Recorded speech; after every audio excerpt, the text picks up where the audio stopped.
नमस्कार, मी राजेंद्र साबळे. आज आपण एक नवीन विषयावर या ठिकाणी बोलणार आहोत. आता सध्या समाजामध्ये व्यसनाधीनता ही वाढीस लागलेली आहे. त्याचबरोबर ड्रग्ज असे बरेच गोष्टी त्या ठिकाणी आपण पाहत असतो. तर हे नेमकं कारण काय आहे हे आज आपण या ठिकाणी जाणणार आहोत. बऱ्याच वेळा व्यसन करणाऱ्या व्यक्तीला जर आपण विचारलं मग तू का त्या गोष्टीकडे वळला, तर आपल्याला बऱ्याच त्या ठिकाणी वेगवेगळी अशी त्या ठिकाणी उत्तर येत असतात.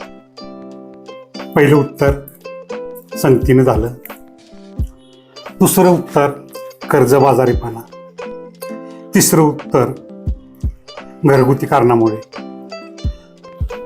अशी वेगवेगळी कारणं आपल्याला त्या ठिकाणी बऱ्याच वेळा मौज अशी वेगवेगळी कारणं त्या ठिकाणी आपल्याला त्यांच्याकडून ऐकायला मिळत असतात. परंतु ही काय कारणं खरी नव्हेत. तर खरं कारण हे आहे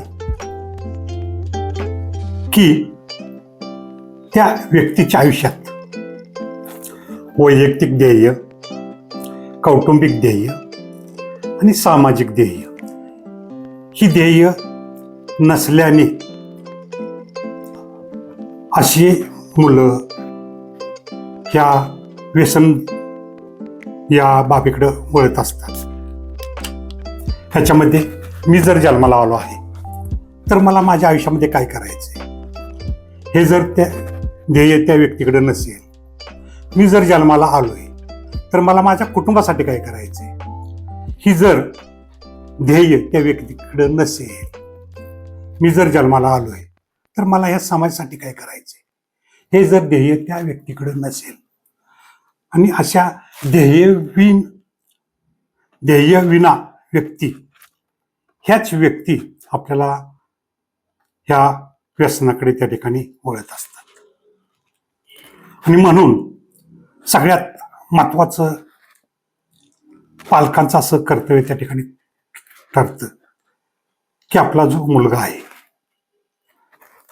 तर तो मुलगा त्याला आयुष्यामध्ये काय काय करावायचं आहे ह्या संदर्भात त्या ठिकाणी त्याला मार्गदर्शन करणं गरजेचं आहे. बऱ्याच वेळेला कॉलेजमार्फत त्याच्यानंतर वेगवेगळ्या ठिकाणी त्या पद्धतीचं मार्गदर्शन होत असतं.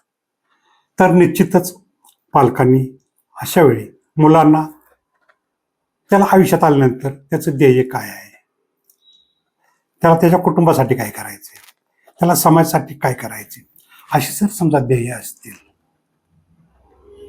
तर ती मुले जीवनामध्ये खूप खूप मोठी उंची गाठू शकतात.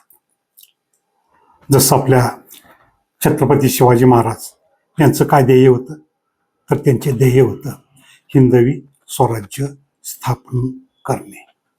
तर त्या पद्धतीनं असं मोठं ध्येय त्यांच्याकडं असल्यामुळं त्यांनी अतिशय चांगल्या पद्धतीने आपल्या जगामध्ये एक चांगलं त्या ठिकाणी नाव केलं आणि स्वराज्याची स्थापना केली. तसंच आपणही सर्व पालकांना विनंती आहे की मुलांना सुद्धा त्या पद्धतीनं तुम्ही दिशा द्यायचा प्रयत्न करावा, ही या ठिकाणी आपणास नम्र विनंती करतो. ओके, धन्यवाद, थँक्यू.